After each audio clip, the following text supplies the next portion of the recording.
We're joined now by Rachel Evans, the co-author of this study, and she is from Georgetown. She's a legal fellow at the Lawyers Committee for Civil Rights. Welcome, Rachel. Thank you. When the two of you, Joanna and Rachel, were working on this report, what was the impetus? How did Shelby, the decision in Shelby that you just spoke about, how did that impact voting rights in California in terms of the dilution issue? Well, it definitely had a huge impact here in California.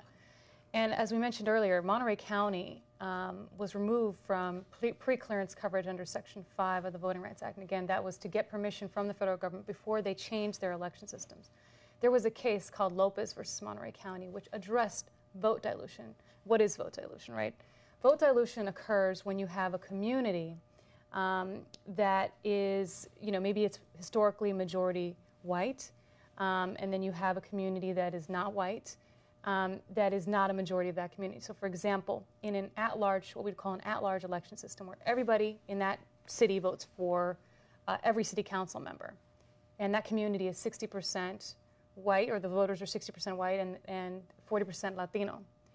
In that at-large system, every single time, if 60% of the white voters vote one way and 40% of the Latino voters vote another way, and both groups vote pretty cohesively with their own ethnic group, you have what we call racially polarized voting, what others may call the segregation of the electorate. And when that occurs in such a way as it prevents the minority community from having an equal vote to elect a candidate of choice, that is vote dilution.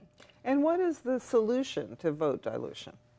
Well, there are a couple of legal protections that we have in place, thanks in part to the Federal Voting Rights Act of 1965. Section 2, which we talked about earlier, is permanent. It can be, it's useful for communities that have experienced vote dilution and keep voting for candidates that never get elected because every single time they're being blocked by a cohesive white voting bloc.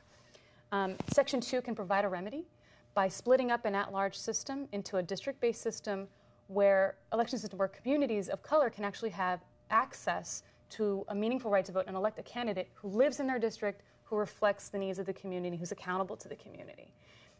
We also have the California Voting Rights Act, which was enacted over a decade ago and has been very successful here in California in ensuring that vote dilution stops dead in its tracks and actually breaks up at-large systems that do just that and creates these district-based systems.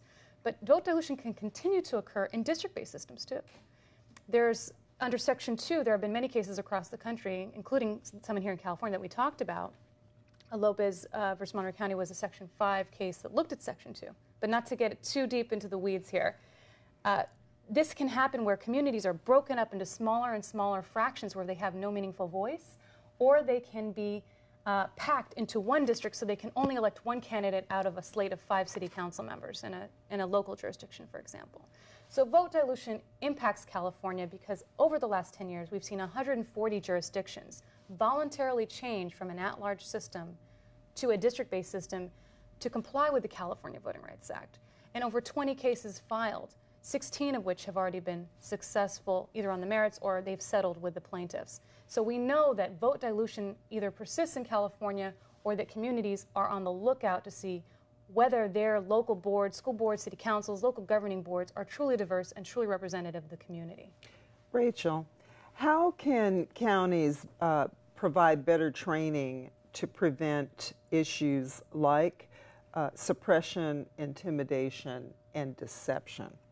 You're very right that here in California, even in the 21st century, we're seeing issues of voter intimidation and voter suppression and voter deception. And I think you're right that one of the larger causes of these issues, or something that perpetuates it, is poor poll worker training. Here in the United States, we have a very decentralized system, and so the training of poll workers is left up to the individual counties. And so I think that we need to have a more unified system and a system with checks and balances to ensure that each of these poll workers is trained adequately. This is especially important because we rely on volunteers to do our polling and poll worker trainings. And so if we don't have adequate training in place and a cohesive system throughout the state, then we will continue to see problems on election day in the polling stations, in the precincts.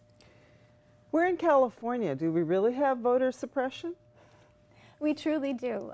It's disturbing, especially in the 21st century, that we still see issues throughout the state of voter intimidation and voter deception. Voter intimidation occurs when a person, a voter, a community is intimidated through violence or threats of violence or threats of some other thing happening to them.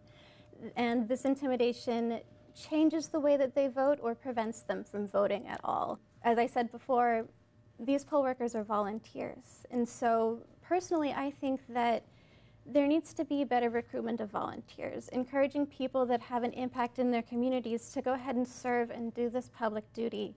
And along with that, structurally, we need to have a system in place that ensures that each of these poll workers receives the training in the laws, knows the laws, and that there's some sort of checks and balances in each polling station to ensure that no impropriety is happening, either by third parties or the poll workers themselves.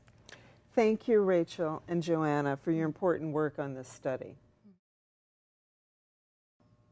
For more information about the League of Women Voters of San Francisco and ways for you to get involved in our important work on voting rights, please visit our website at lwvsf.org.